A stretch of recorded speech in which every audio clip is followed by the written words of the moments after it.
Some of the most colossal follies have taken place in the biggest games. Take Bob Greasy's 29-yard retreat against Dallas, still the largest loss ever in a Super Bowl.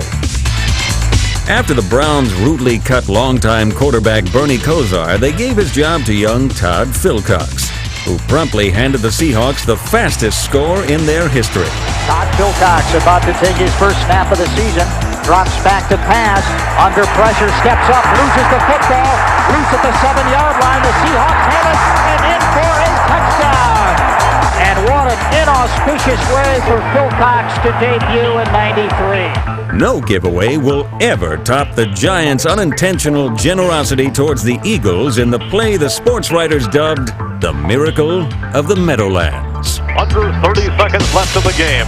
From here on in, Pizarchik can just fall on the football and there is nothing the Eagles can do. And Pizarchik fumbles the football. It's picked up by Herman Edwards. 15, 10, 5, touchdown Eagles. I don't believe it. I don't believe it. Talk about miracles, folks. I do not believe this one, but it has happened as the Eagles beat the Giants 19-17 before a shock crowd at the Meadowlands. And it still didn't dawn on me what had happened until I went home the next day. I turn on ABC, Good Morning America, and they're showing this play. And then the next thing I hear is they're firing coaches. And I'm going, man, but it'll always be fun. I know that maybe 40 years from now, they'll still be showing that play. And I can say, yeah, that if they don't remember anything else, they'll remember that about Herm Edwards, that in fact that he picked up the ball in New York and was able to help the team win. Giants buffoonery struck again in the 1985 NFC Championship when punter Sean Landeta took an astounding swing and a miss against the Bears. Landeta from his end zone. Bears will get good field position. Oh, he missed it! This is the football. He missed it! It's on the field. All right! It's Sean Gale! Holy smokes! A year later, the Giants were there to watch someone else play the set. The place, the NFC playoffs. The victim, legendary 49ers receiver Jerry Rice. Montana looking right, swing pass. Rice has got it to 40, 35, 30. He's going to go. He dropped the ball. Knocked out of his hand. He picks it up near the goal line. Lost it again. Giants have it.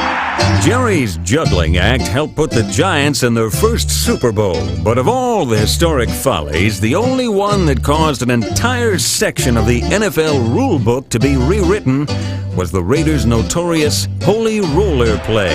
Oakland trails 20-14. 10 seconds left.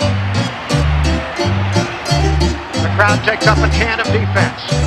Trubisky and Banaszak are the back. Slot right. Branch inside. Bradshaw, Stabler back. Here comes the rush. He sidesteps. Can he throw? He can't. The ball flipped forward is loose. A wild scramble. 2 seconds on the clock. Casper grabbing the ball. It is rolled a fumble. Casper has recovered in the end zone. The Oakland Raiders have scored on the most zany, unbelievable, absolutely impossible dream of a play. Madden is on the field. He wants to know if it's real. They said yes. Get your big butt out of here. He does. There's nothing real in the world anymore. The Raiders won the football game. The Chargers are standing, looking at each other. They don't believe it. Nobody believes it. I don't know if the Raiders believe it. It's not real. 52,000 people minus a few lonely Raider fans are stunned.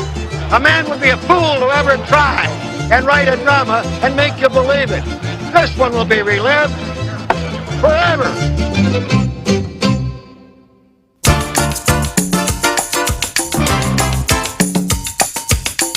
Too bad more guys like Tampa's Isaac Higgins don't use their heads. For Pittsburgh receiver Dave Smith, it was his hands that were the problem. Before a national television audience at Kansas City, Smith unleashed one of the most infamous screw-ups in the history of Monday Night Football. 13 years later, Monday Night viewers saw it happen all over again. Luther's back to throw. He's looking left. He's got Bobby Duckworth open across the middle. Duckworth pulling away from defender Sean Gale. He's going to score. Bobby Duckworth will score. He dropped it. The ball's loose. Green Bay's Sterling Sharp never lost the ball, he just forgot where the goal line was. Play action fake by Favre on his hip, looks, throwing long, there's Sterling Sharp. Sterling Sharp cuts the ball at the 10 and to the 5, and he walks. Oh, he fumbled the ball, he didn't get down, he gets in the end zone for a touchdown. The rule states that the ball has to break the plane. The ball broke the plane. And I think what happened was the official never saw a play like that before, but the ball had broken the plane. You see guys dive over from the 5, land on the 2, balls land on the goal line, it's a touchdown. How can I stand on the 1-inch line and have the ball in my left hand and hold it over the goal line and it not be? At least Sharp was headed in the right direction. Not so Cleveland fullback Marion Motley during this disastrous zigzag giveaway to the Rams.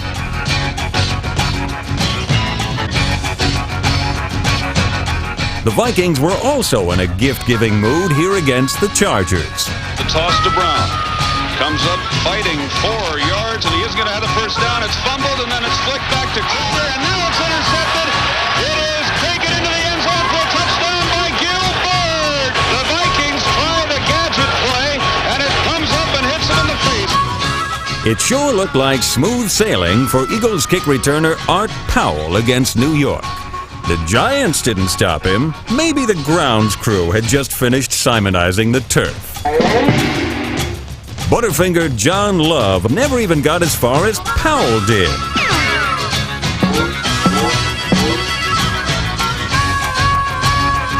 And the lights were on, but nobody was home inside the helmet of Ram kick returner A.J. Jones, number 24.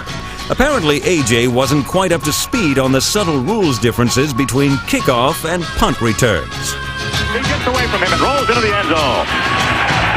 Giants, the Giants. The ball, the Giants have it. It's a line ball. What happened? And the Giants got in the end zone.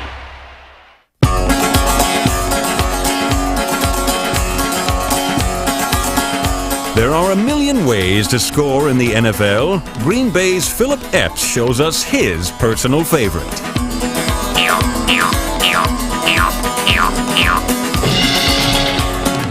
Some, like Seattle defensive tackle Randy Edwards, prefer the rin-tin-tin method. Others simply rely on dumb luck. On the weak side, it is given to the fullback. He fumbles in the end zone. It is recovered by the tight end. He Metzelars for the touchdown. Would you believe it? Then there's the found money approach of Lions Hall of Fame linebacker Joe Schmidt, number 56. And keep an eye on the graceful ref trailing the play.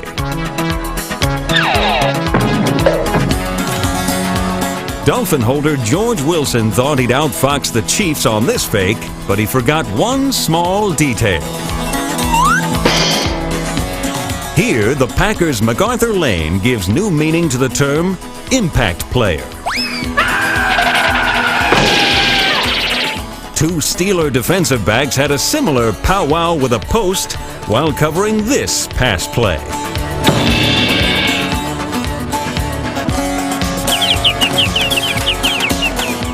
And Cleveland's Ozzie Newsome gains points for form, but loses some on neatness in his last-ditch touchdown lunge against the Cardinals. He has a lot of room. The 15, the 10, the 5, he's in for a touchdown! Look at Ozzie Newsome. His face, his helmet, his jersey is soaked in mud, but he was not going to be denied.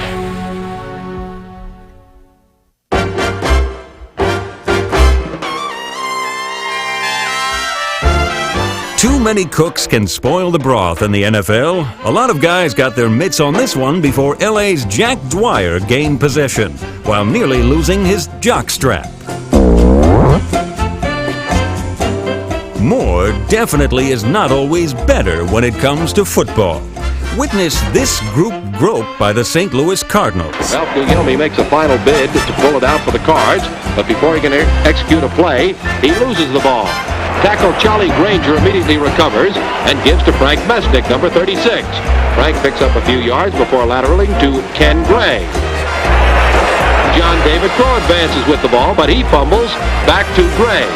Guglielmi, the originator of this classic, winds up with the ball, but the Steelers have the ball game as time runs out. The results weren't much better when the Colts' Jeff George launched this hot potato.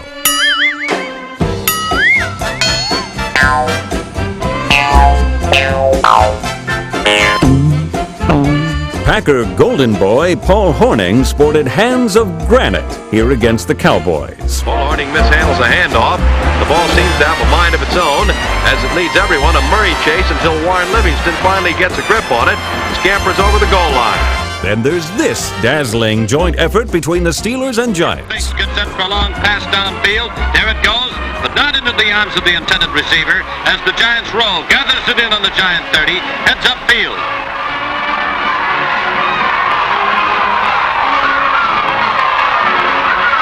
But what's this? It looks like the Steelers may still be in the game after all. No, it's the Giants again as Ray Poole comes in to play the old stolen ball trick. Finding himself in trouble, laterals to teammate Tom Landry, who scoots all the way for the final Yes, score. it's that Tom Landry. Didn't recognize him without the funny hat, did you?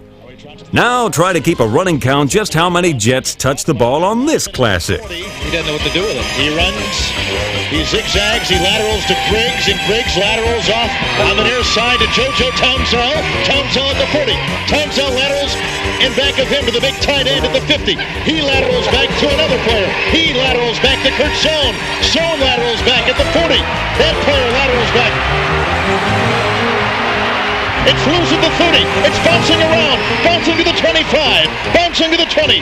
Picked up by Fa'aola. He laterals back to another player who throws it to a linebacker at the 10.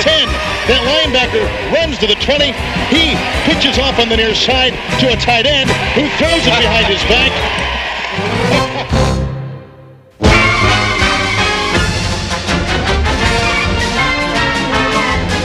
You want points? You want passing? You want excitement? No problem with 49ers quarterback Steve Young, the NFL's top banana. So what is this straight arrow, clean-cut, great-great-great-grandson of Brigham Young doing in this video? Well, Steve has been on hand for a quartet of the weirdest follies in football history. You know, I think there's sometimes in life where you do the really stupid thing, and right in the middle of the stupid thing, and you're realizing this is the stupidest thing I've ever done, like just from manna from heaven, you know, just comes and saves the day. Steve Young takes the snap. He's straight back. He looks to throw.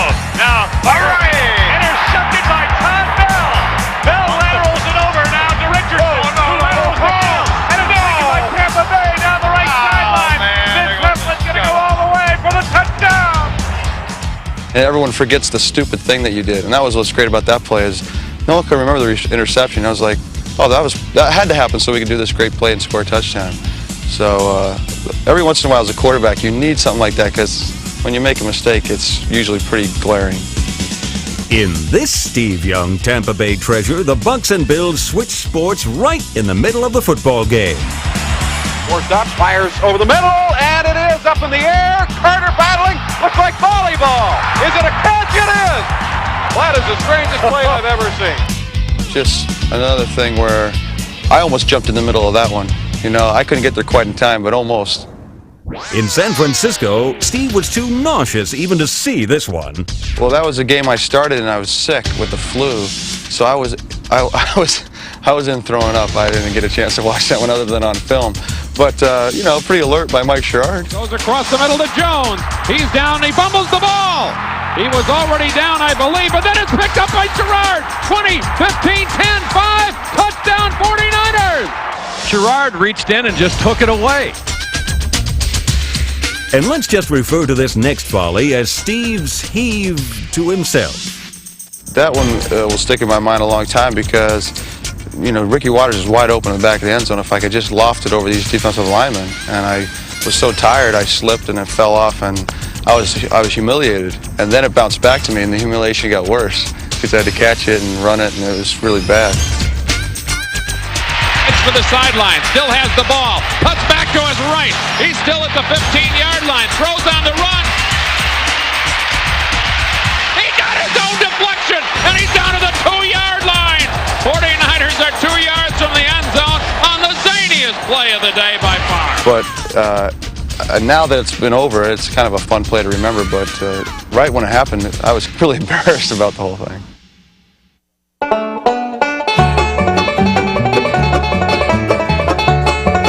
As the old saying goes, we have met the enemy, and he is us. Take the sad story of Cardinal kicker Greg Davis, who boots the winning field goal against Seattle, only to have his grateful teammates treat him like an exposed lump of radioactive waste. Now, watch how the best efforts of New York Yanks quarterback George Taliaferro pay off with his sure-footed pass target, Bob Soleri.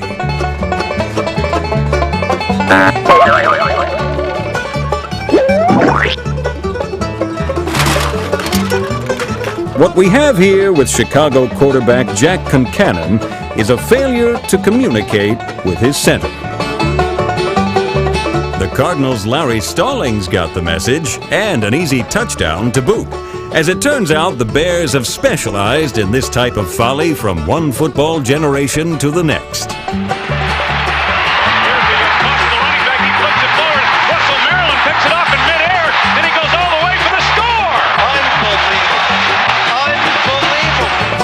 Maryland's belly flop provides the perfect ending to this play, don't you think? Finally, here's Pittsburgh's Rod Woodson, number 26, on his way to a coast-to-coast interception touchdown with loyal teammate Delton Hall escorting him to safety. The Chiefs will never catch Woodson now. After all, what are friends for?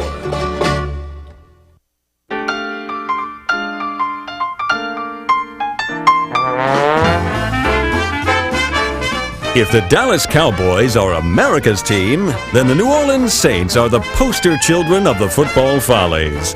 What these guys have suffered through shouldn't happen to a dog.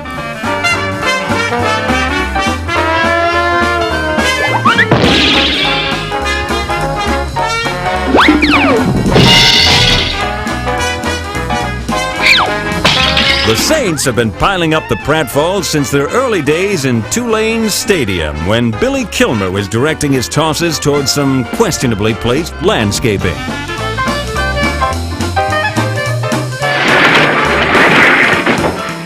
Even after moving to the Superdome, the Saints still didn't have a prayer. 34-34 tie. We're in sudden death overtime. Ertzleben will take the punt snap at his own 23. Long count. Oh! It's over Ertzleben's head. It's at the 10. It's at the 5. Anybody scores wins. Ertzleben running. He throws the ball. It's caught in the end. Touchdown Atlanta Falcons win. Unbelievable! Quarterback Archie Manning has been at the epicenter of these Saints disasters, including this toss to teammate Paul Seal. But Archie's got an even better one than that. We've been losing, obviously, but we played the Bears, and they weren't any good either. So it was a hot day in Tulane Stadium, and as we ran, I think I tried to go to the right a little bit, and I don't know if I just didn't protect the ball or what, but somebody punched it out. And I guess when the smoke cleared, it was a Bears ball back on about the 40-yard line. In their first 20 years, New Orleans never had a winning record. But that dry spell ended the same season the Saints turned this folly into fortune. Orcade out of the shotgun, 2nd and 10 from the 47 of the Saints. Retreating, stepping up, throwing deep down the near sideline. It's going to be picked off back to the 40, 45, to the 50, to the 45 of the Saints. The ball comes loose. Another Ram has picked it up. This is a lineman. This one's going to be seen on the highlights for a long, long time.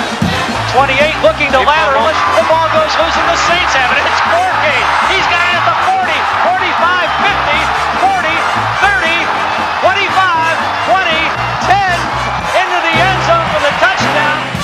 Ah, we got that jambalaya voodoo magic working now.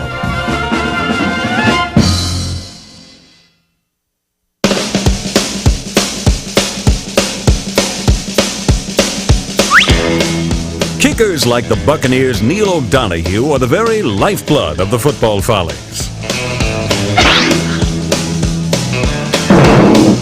After all, these guys aren't really athletes, are they? Last snap was off the mark. This one is high over the head of Cooper. Corey picks it up at the 15. Moves forward. The kick is blocked. Up into the air. Oh, that's football follies. It's scooped up down inside the 5 and covered up At least Miami didn't score on that play, but they sure did when the Patriots' Terry Swanson messed up but good on this punt.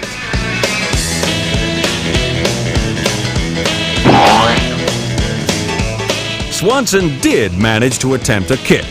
Bob Solari of the Dallas Texans didn't even get that far. The Texan Solari sets the punt from his own 43. The pass from center is high over his head. He recovers the ball, attempts a lateral. However, Eagle tackle Vic Sears is Johnny on the spot as he intercepts the leather and rambles 9 yards into the promised land with his first touchdown in 12 years of pro football. When punters are asked to hold on field goals, it can be trouble. Just ask the Jets' Louis Aguiar. But that was a love tap compared to what happened to Chicago's Bob Parsons. For real embarrassment, look no further than Raider punter Jerry DePoyster, number 4. First, he slips on the kick. Then, one of the lamest punts in NFL history is returned for a touchdown. And to cap off a great day, DePoyster ends up on the business end of an Oiler elbow.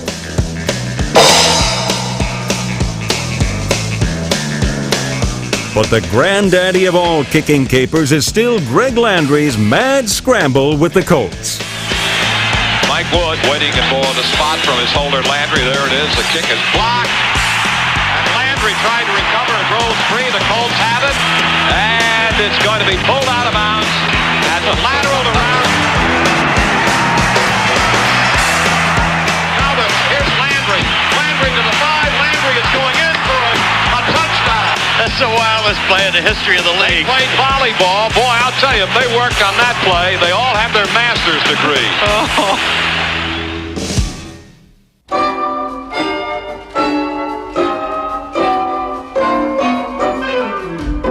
They can't suit up or play, but somehow the fans have found a way to crack our top 100. These die-hard end-zone Dolphin rooters must have felt like the Gulf Coast catch of the day while fishing for this Colt field goal. In older parks like Chicago's Wrigley Field, the technique for tracking down loose balls didn't cost much, but required some street smarts. Today's fan, like this fellow in Green Bay, has a much better handle on the situation. It's an important lesson to be learned. Stay alert. Nice going, lady, but our advice is hawk the football and spend the proceeds sprucing up that wardrobe for you and your daughter. Even if the grandstands don't have too many well-dressed ticket holders, at least a few of them sport the right moves for grooving to a Def Jam.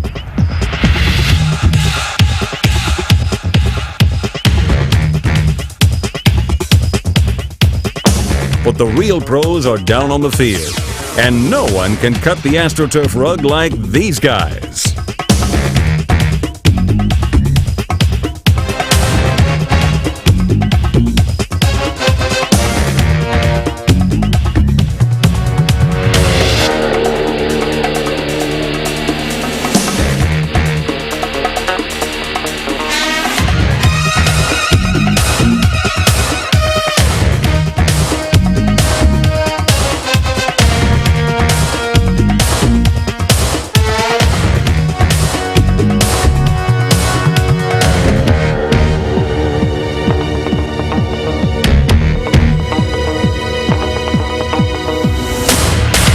Packing the biggest punch is the Eagles' Vi Sikahema and his Fists of Fury touchdown dance.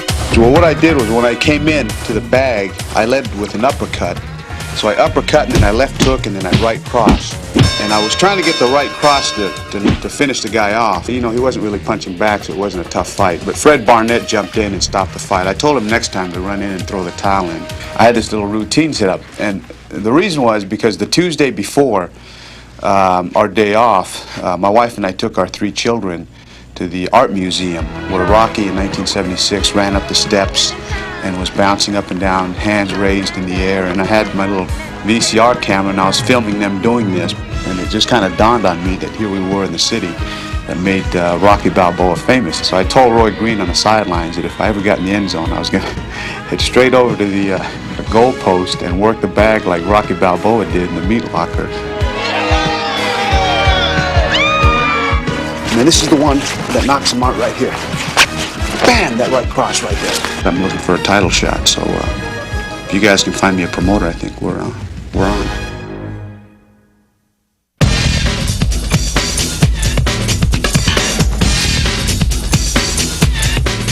Jet quarterback Bob Davis is about to discover that dodging defenders can be a day at the beach compared to the evils lurking on stadium sidelines. Now Pittsburgh's Ron Johnson meets up with this medicine chest.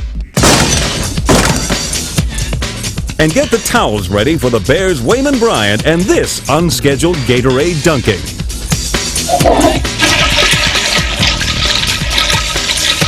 Bills kick returner Lou Picone is about to wipe out a half hour's work by the team water boy. And it looks like a sure 10 strike for the Bengals' James Brooks and this row of chairs. Anyone got an aspirin for the Saints' Danny Abramowitz? And you'll have no trouble getting the point across to Lions receiver Leonard Thompson. The NFL's all-time bench buster is a fellow named Tommy McDonald. During his days with the Eagles, Cowboys, and Rams, Tommy was the last player not to wear a face mask. He should have.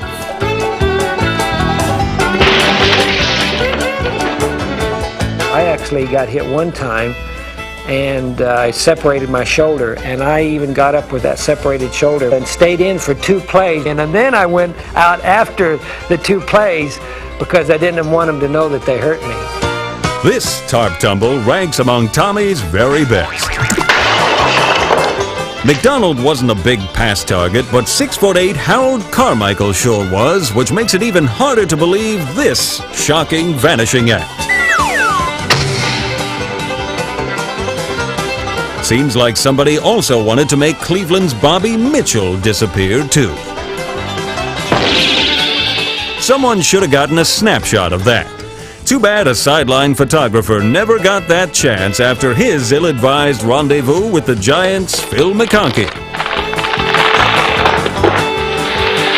Somebody get me out of here! Maybe Theodis Brown of the Cardinals had the best idea. On the subject of sideline collisions, it's probably wise just to sit the whole thing out.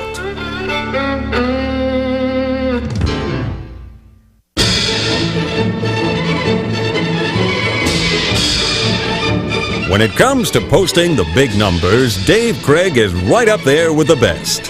Among the highest-rated quarterbacks of all time, Craig ranks in the top 10 in yardage, completions, touchdowns, and overall passing rating.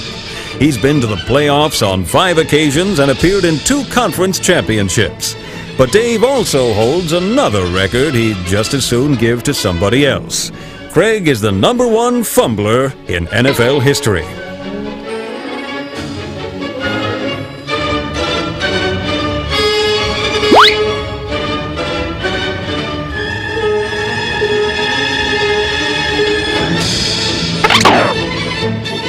When you've played as long as Craig, you're bound to cough it up now and then. Still, it isn't exactly Dave's favorite topic of conversation. Well, you don't like it because it's a negative. You know, you fumble the ball, it's a turnover, so I don't particularly like it, and that's about it. I don't reflect on it too much. That's okay, Dave. We will. Oh, Craig lets the ball get away from him. Mecklenburg's chasing him. It's on the 2-yard line. It's Mecklenburg rolling into the end zone. Sometimes it's teammates like receiver Brian Blades who mess up. Even when Dave does what he's supposed to do, it ain't always pretty. But in the NFL, the stars get paid for results, not artistry.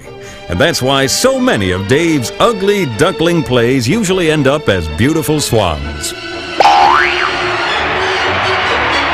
fumbles the snap. There's a scramble for it. Nearly fielded by the Rams. Craig gets it back at the 20. Throws one in the end zone. Touchdown!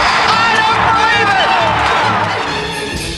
better way to spread Christmas cheer than to live up to that Yuletide adage, "'Tis blessed to give as well as receive."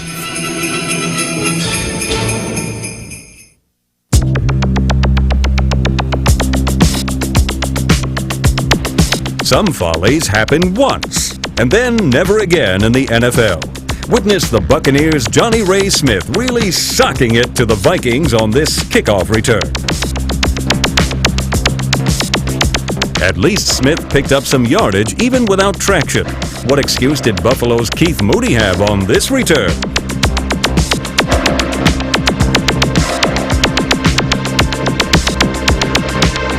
Whoever hit him must have also leveled San Diego's Buford McGee on his run back in Kansas City. McGee on the kickoff at the 5, 10, 15. Bobbles the ball and Goose. And Goose will pick it up. It's picked up by Kevin Rudd. He's in the end zone. Touchdown. Here's another never-to-be-duplicated blooper. The Packers' Michael Douglas botches a sure touchdown with some unintentional curbside service.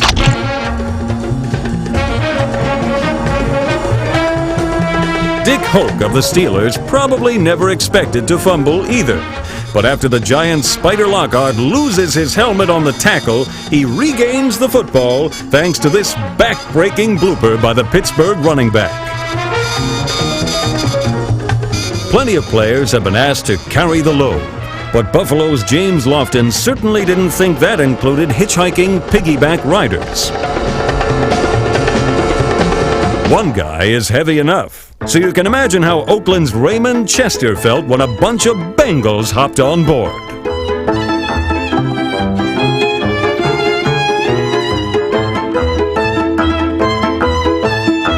The strangest free ride of them all may have been provided by Jets receiver Rob Moore. Rob Moore made a leaping grab. I thought he was falling into the end zone. He did fall. And look at Rob Moore. He's got the pylon on his back. That's right. The pylon is stuck to his back.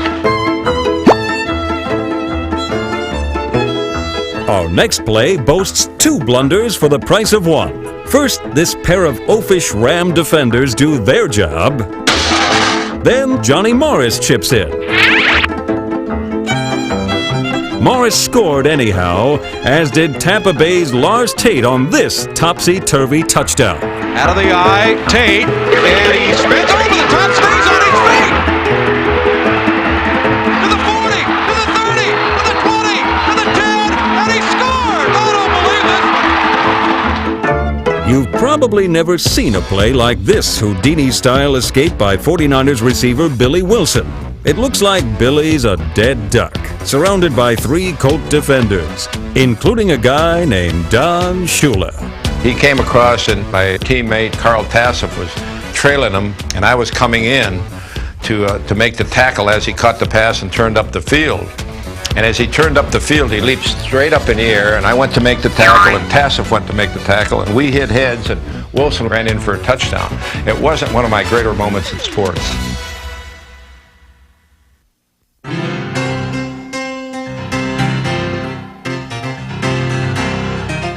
You know how it always is on Get Smart or the Pink Panther? Dumb detective somehow bumbles his way to solving the case?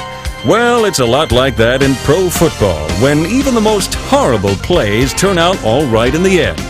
Take this rescue act by the Rams' Jim Peterson against our old buddies, the New Orleans Saints.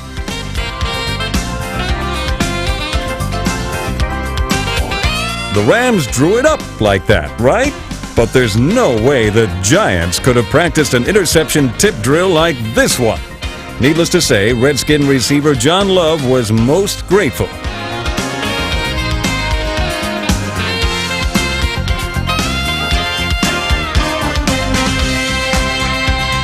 The Colts' Joe Washington nearly self-destructed against Buffalo, but quick thinking and a quicker passing arm saved the day.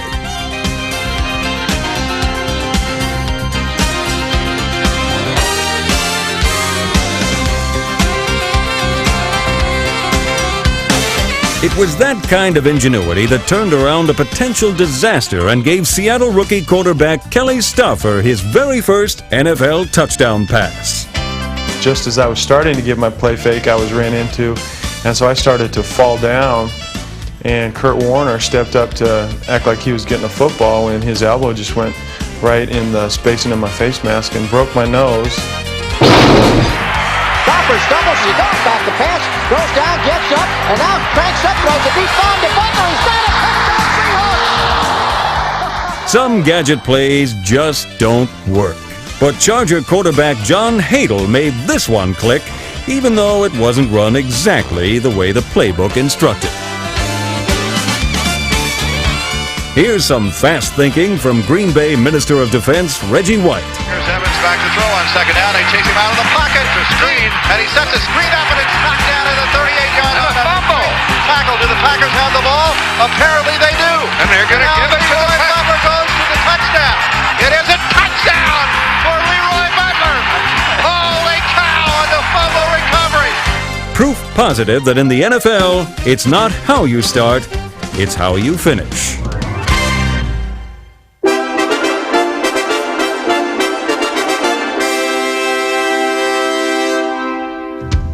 We begin our final countdown with the only man to crack our top 10 twice.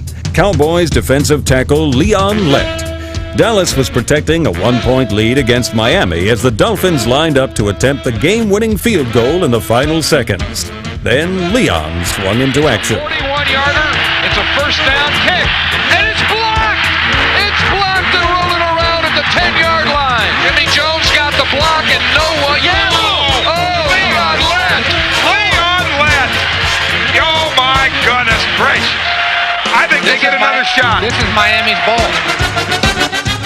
And when they kicked the first field goal and Leon touched that ball, everybody was like, oh no, you know, everybody going crazy. Not Leon, not Leon. I was like, hey man, it happens. The Dolphins got a second chance and didn't miss, curling Jimmy Johnson's hair with an embarrassing Cowboy defeat. It wouldn't have been so bad, except that 8 months earlier, Leon had already made himself a household name in the billion or so homes that watched his blunder in the Super Bowl. Fourth down to throw. Pressure sacked by Jeff Taylor. And fumble. And Leon Lett picks it up to the 40. Take a look out. Here he goes. Here comes Leon to the 20. Go in. Oh, Leon Lett is got it. It's a fumble. It's a fumble. He had it knocked out of his hand. Oh, Leon. Next stop, Miami, and a gem ignited by Dolphin punter Reggie Roby. Reggie Roby will stand at the 10, and he's kicking against this 20-mile-an-hour wind. He fumbles the ball, picks it up, and he's going to run with it, and he flips it out to Jensen. Jensen will roll to the far side of the field. He throws wide open upfield as Kozlowski. Gets down to the 35, 30, 25, 20. He flips the ball up, tipped into the end zone. Another Dolphin kicker, Garo Yepremian, goes one better with a botched field goal try that still ranks as the most infamous folly in a Super Bowl. A 42-yard attempt by Yepremian. Snaps it down. The kick is blocked. Rolling loose on the field. It is picked up by Garo. He tries to throw a pass. Deflected in the air. Grabbed by Bass. 40, 35, 30. He's going to score. 15, 10, 5. Touchdown. Garo had the football, and it looked from here as if he tried to throw a forward pass with it.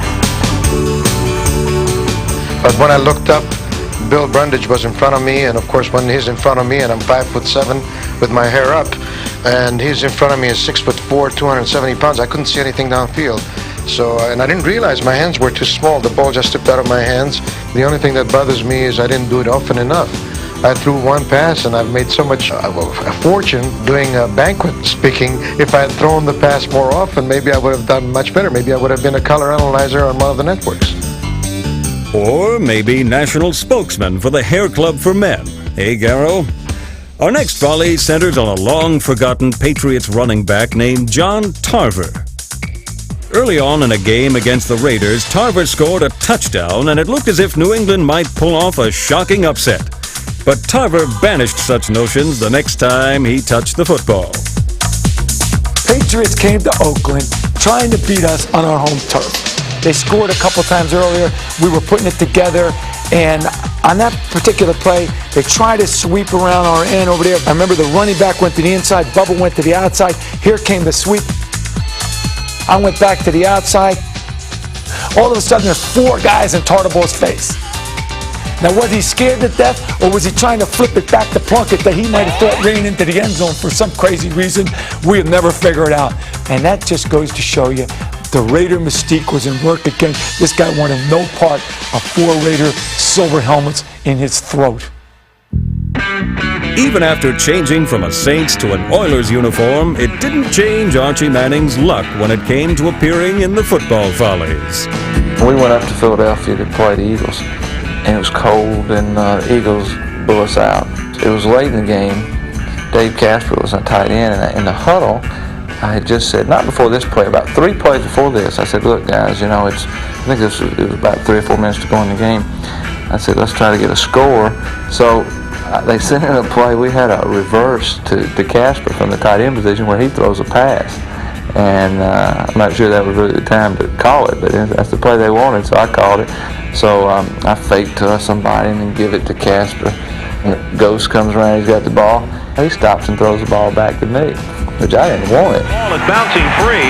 Archie has it. He's scrambling all the way back to the 20-yard line. But I saw Renfro, and I knew I was going to take a chance to get it to him, so I just whipped it underhand. The underhands it upfield. It's caught. Renfro at the 40 to the 50. He may score. No, he's caught from behind. He'll miss the first down by 1. He really made a bad cut or he would have scored. And I told Mike that if he'd have scored, that he and I would have been in Follies for the rest of our life. I mean, we could have watched ourselves till we're 100 in the Follies. Relax, Arch. Your place is secure, as is this Windy City Classic, where the only thing that gave off a worse stench than the Southside Stockyards were the odious Chicago Cardinals. Hold on to your seats for this play, folks, for it'll be a long time before you see another like it. Ollie Matson takes the handoff but fumbles. Everyone gets into the act as a wild scramble follows. Big Bill Fisher finally grabs up the loose ball, and the 250-pound guard goes barreling down the sidelines. Fisher has a fine time before flipping to Billy Cross, who hops into the end zone. Now we're blessed with a father-son Follies combination. Cowboys quarterback Danny White was present for a foul-up or two during his career, but nothing he did will ever top what his dad, halfback Wilford Whizzer White, number 33, pulled off while playing for the Chicago Bears. It's an episode the White household still can't fully comprehend. I've seen it on film, but not for years and years. I think he's scoured the countryside and found every copy of it and destroyed it, or he's got it in his attic. But it's interesting that such a great player would be remembered for the longest run backwards from scrimmage. Now get set for a play you'll probably never see again. The Bears' Whizzer White, while attempting to pass, spots the Rams about to close in, so backward he goes. With 3 Rams breathing hard on his heels, White sprints goalward, but in the wrong direction. For 51 yards, White hit the backward trail. Then, to top it all off, he gets hit and fumbled. Ken Kastner scoops up the loose pigskin and goes over for the touchdown. Pittsburgh wide receiver Buddy Dial earns the Follies runner-up spot with literally the most explosive play in our top 100. As the Steelers outgun the Cowboys in Pittsburgh, Bobby Lane connects with Buddy Dial for a touchdown. This one ended with a bang. Maybe this explains why Dial always flinched whenever anyone asked if they could take just one more shot. And the #1 football folly in NFL history belongs to Jim Marshall of the Minnesota Vikings. The league's all-time Iron Man holds the record for playing in 272 consecutive games, but will also be remembered for what he did one misty afternoon in San Francisco. The Vikings jumped to an early lead against the 49ers, but what happened soon after left everyone gasping in disbelief. Myra straight back to pass. Looking. Now stops, throws, completes it to Kilmer up at the 30-yard line. Kilmer driving for the first down, loses the football. It's picked up by Jim Marshall, who's running the wrong way. Marshall is running the wrong way, and he's running it into the end zone the wrong way, thinks he scored a touchdown. He has scored a safety. His teammates were running along the far side of the field, Russ, trying to tell him, go back. Go back. He paid no attention. He came running down the sideline, and he was just jumping up and down, full of joy. And I was the first one to greet him. And I was so disheartened and disappointed, and here's my friend Marshall coming down the sideline full of glee. I said, Jim, you ran the wrong way. While the 49ers fans chuckled, the dejected Marshall got some words of encouragement from his coach. Norm Van Brockman was great. We went in at halftime of the football game, and he said, Jim, he said, you're the only guy who's done something interesting in this football game. So this has been a damn boring game, you know. But just forget about it and let's go back and have a great second half and win the football game, which we did. Ironically, it was another fumble recovery, this one caused by Marshall, that provided the Vikings with the margin necessary to beat the 49ers. But just a few months later, when Jim was to fly to an awards banquet in his honor, Marshall got on the wrong plane and ended up in the wrong town. A fitting conclusion and the perfect punchline to the NFL's greatest football folly.